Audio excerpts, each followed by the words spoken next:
Good morning from Jerusalem. Jerusalem, good mornings. I'm going to go back here and line up as best I can from this corner.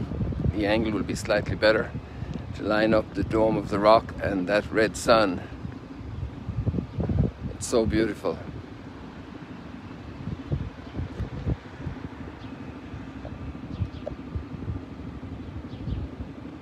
That's the best I can do because I'm here at the corner of the building and I see these wonderful pious Jewish people in the Feast of Sukkot heading to the Western Wall for their prayer. Oops, there we go.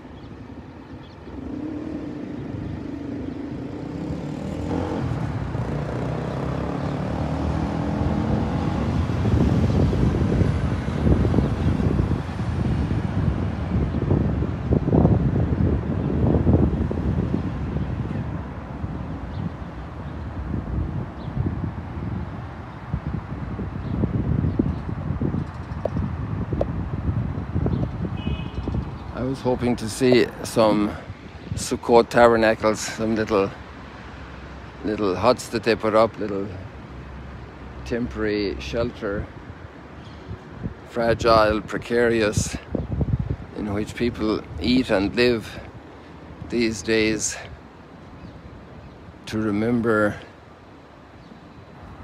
the time in the desert, the fragility of life, the gift of life.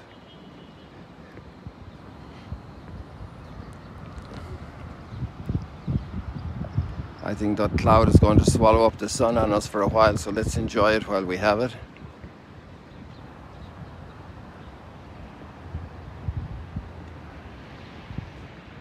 All that grey area behind the Dome of the Rock is cemetery, burial ground. It's a Jewish cemetery. There's also down in the bottom of the Kidron Valley, the Christian cemetery, and here against the walls, if you're looking from the other side of the Kidron Valley, from let's say Gethsemane, you can see all the Muslim graveyard up against the walls of the city.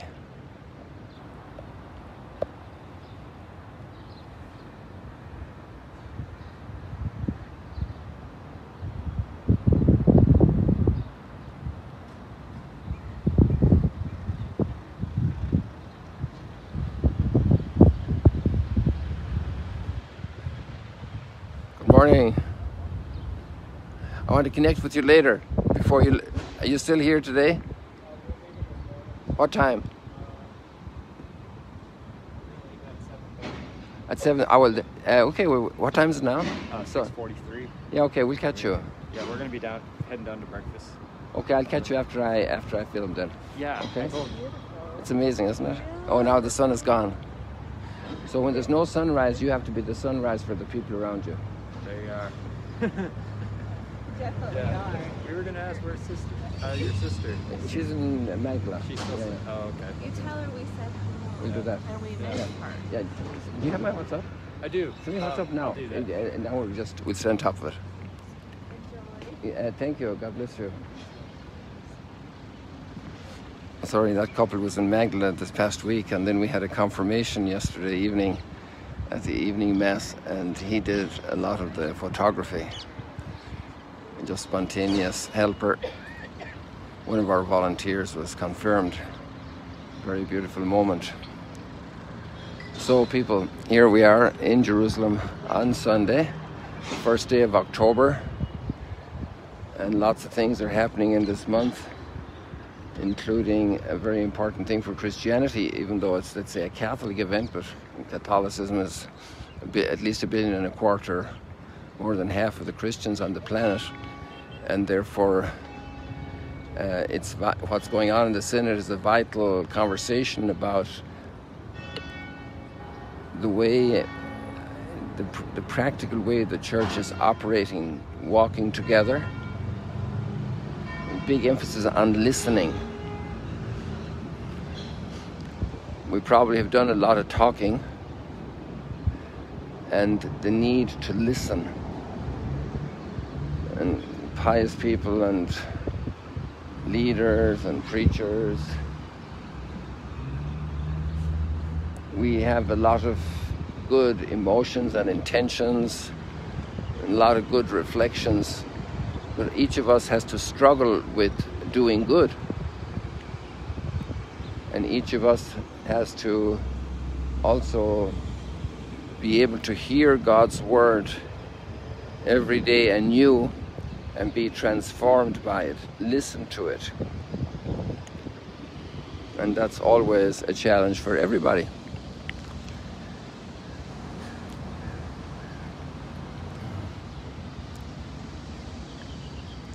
Always a big challenge for everybody.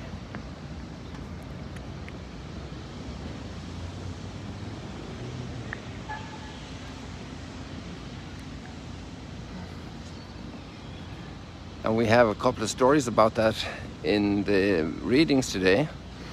And a beautiful second reading that's extraordinary. I love it. One of those powerful texts. And today it's in the letter to the Philippians. Really, really gorgeous, powerful, inspirational text that I really, if you read any of the texts, I think that's the one. But it's good to read the other texts because they're very realistic about human nature and about the need for conversion. Oh, I want to point out something of the geography because, well, at least when I was doing the one on Friday evening in German, we couldn't see the mountains of Moab. And there you can see the ridge all along behind the Mount of Olives, right almost up to the Our Father Church there, and then the Ascension Church Tower. And you can see behind the Mount of Olives there, that grey line. That's the mountains of Moab. And this side of there we have the Dead Sea. And then this hill here, between those mountains of Moab and Jerusalem, is the highest hill in the Judean desert.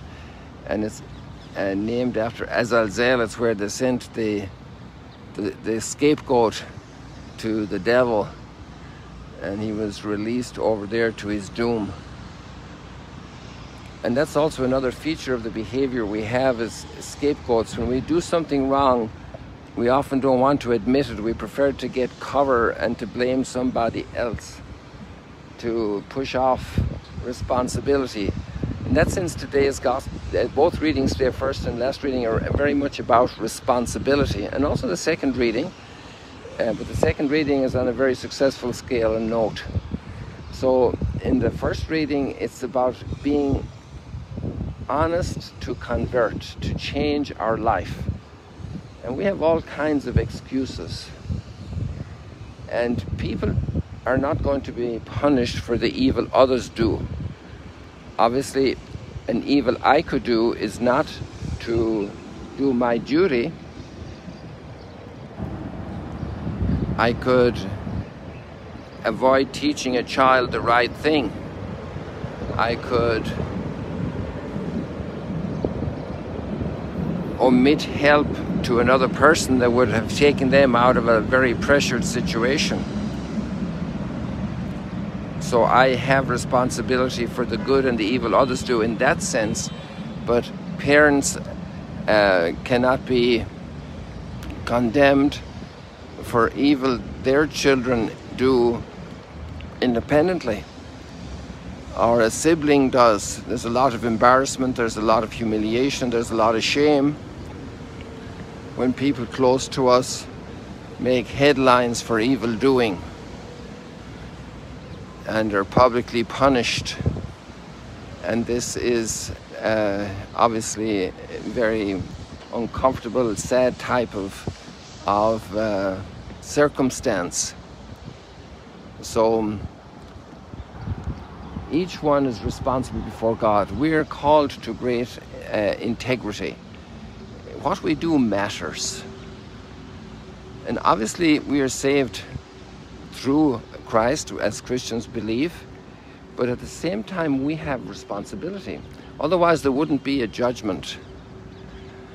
And we have clearly responsibility, and the responsibility also builds as we do good. The readiness to do good is very important.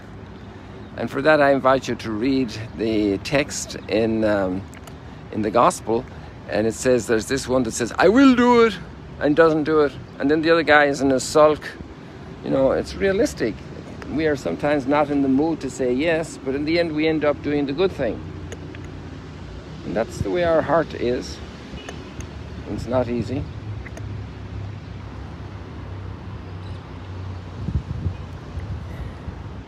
So it's not enough to say we'll do the good thing, even to want to do the good thing. We need to do it. We need to do it. We need to know. It's not enough to know the commandments. It's not enough to know Jesus. It's not enough. It's not enough to have feelings about stuff. It's necessary to do it, because that doing integrates our whole being, our intelligence, our mind, our will, and can also integrate a lot of other people into doing good. We can't be sitting on the couch condemning the world, just having nice wishes and emotions. We need to do. The child who's crying needs some food. The parents need to do. The country needs help, leadership. Somebody needs to get up and lead and speak up. And it's not just in speaking, that's a very courageous act in a difficult situation where political correctness prevails and hampers a lot of people. To go out and lead. And before we criticize all the politicians, what type of leadership are we providing? It's easy to criticize. It's hard to find a good legislation when you have people on different ends of a spectrum regarding any issue. It's hard to find a common policy for the common good. So there's a lot of work to do in every way. There's a leaking roof. Fix it. Don't complain about it. Don't blame everybody else. You know, there's a lot of to do in our lives. That's the emphasis, I think, today in a lot of the readings, in both the first and the gospel reading. And now let's go and enjoy Philippians for a moment. And it's really, really encouraging. Oh, I got an airplane flying over Jerusalem up here in the clouds. In the center of the screen there. Imagine the people up there looking down the window here at Jerusalem. And we're down here looking at them.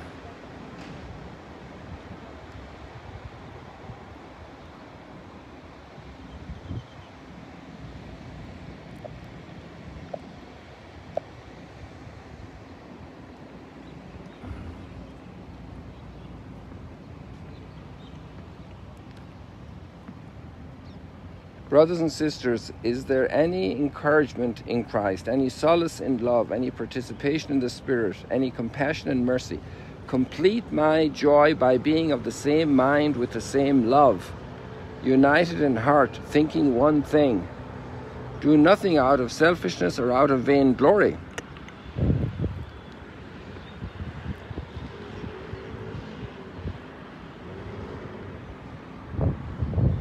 Rather humbly regard others as more important than yourselves. What a wonderful piece of wisdom.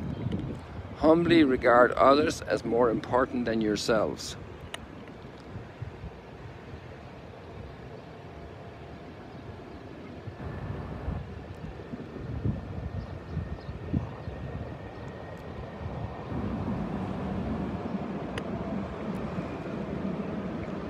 Each looking out not for his own interests, but also for those of others. So it's also very much about doing.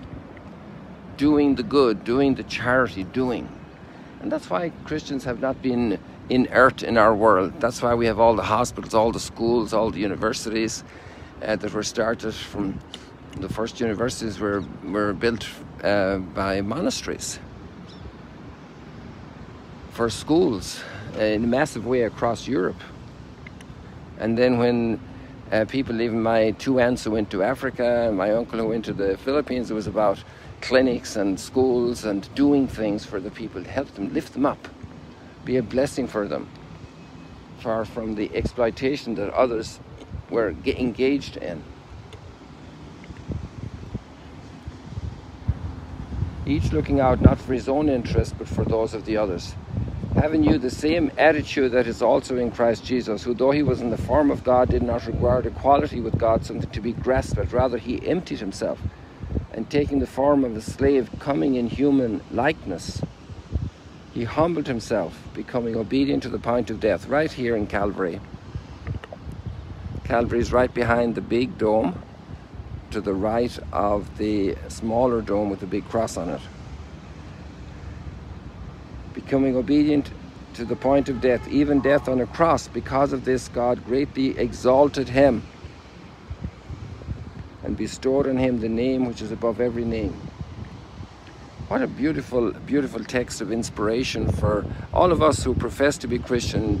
We have a big calling on us to do good, to get out there and do good. People, God bless you. Let's leave it like that for this morning. A little selfie moment here in Jerusalem.